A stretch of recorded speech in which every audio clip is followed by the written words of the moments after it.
Hello everyone, and welcome to a new video. This is a video on something that is honestly long overdue for both the Smash community and my channel, honestly.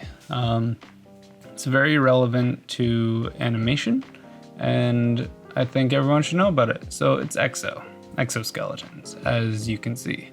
Everyone knows about it, everyone knows how to do it.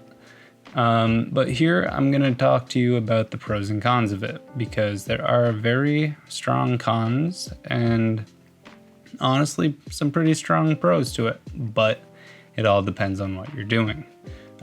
Here I'm just going to bring in a guy. Apparently his mouth went away, I'm not sure why.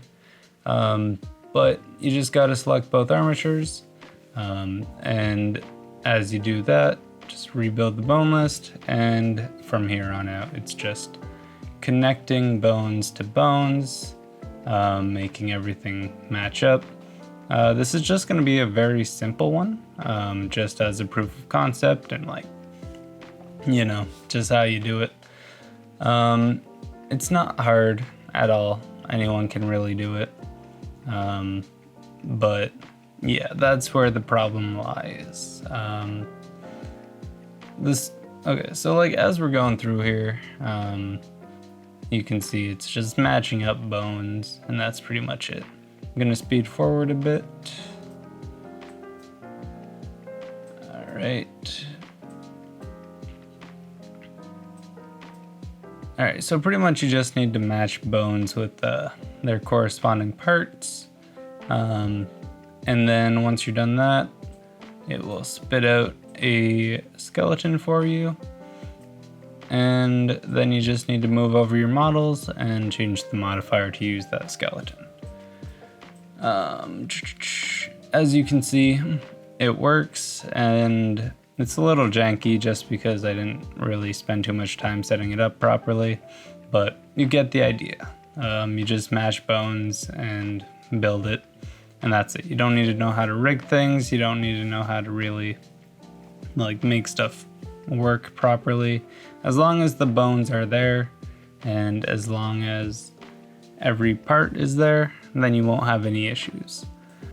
So the first glaring issue with Exo is scaling. Exo bones don't copy scale and they don't copy position. So as you can tell for Jigglypuff here, let's take a look at her final smash. He is supposed to be that big, and as you can see, he's just small and isn't really doing much. That's a big issue. Honestly, it's a very big issue when it comes to characters with a lot of scaling.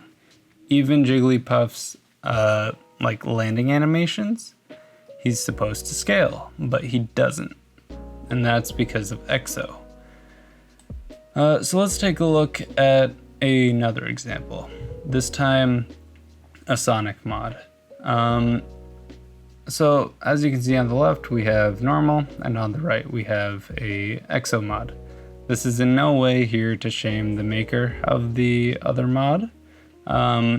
It's a great mod, but it could benefit a lot from not using Exo. And I will show you why. Let's check out the bones. As you can see, it is in fact an Exo mod. The proportions are exactly the same. There's no real reason to Exo it. So let's take a look at Sonic's run. As you can see, bones will rotate. So if we rotate the leg, then the leg will rotate. But it will not scale. As you can see on Sonic here, his leg scales, and that's all fine and everything. Let's reset this camera. And as you can see, the legs are just not the same, at all. Let's put it on the same frame. It's not the same. It's not the same. And that's an issue, especially because a lot of characters use scaling for their animations, and you'd want to utilize that. You'd want that fully, especially if it's not a big issue for proportion. let's take a look at another iconic move from Sonic, his F Smash. As you can see, things here are also very different already. And it just gets worse. When he punches, his fist gets big, and his arm gets even bigger. And on the Exo mod, we get this little tiny baby hand. It's not ideal. It doesn't make the mod look good. And that's unfortunately not what a lot of people want. They want their mod to look good, professional, and just overall be nice to look at. So that's the main cons of it. But let's take a look at some of the pros. Take a look at this mod, Mega Mewtwo by Nanobuds.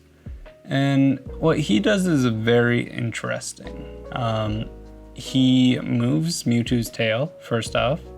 And then for the other one, he actually increases the size of his legs. And it works really well. As you can see, the rest of Mewtwo's body is the same. It's not exoed, but the tail is moved onto the head.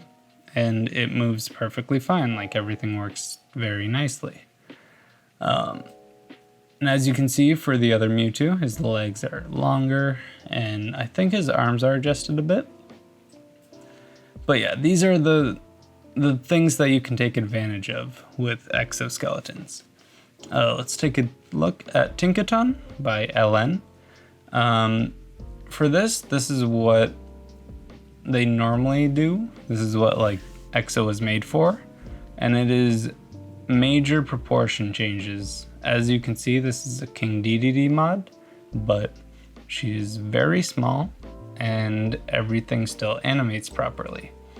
That is the main reason why Exo was created. Carlos made it to make different characters that shouldn't fit on others work perfectly. And yeah, and then here's another one, Twintel by Messy Product. As you can see, he moves Min Min's arms up to the head. And yeah, everything seems to work fine. Everything animates properly. And it's honestly really creative. It's really, it's a good use of exoskeletons. As you can see, there's no issues even with the animations that are scaling, but that's because they don't scale much. And yeah, so that's pretty much it.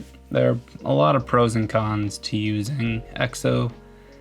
I would always lean towards not using Exo, just because I don't have to make any compromises with anything. Like, the characters that I think about match in proportion with the character I want it over.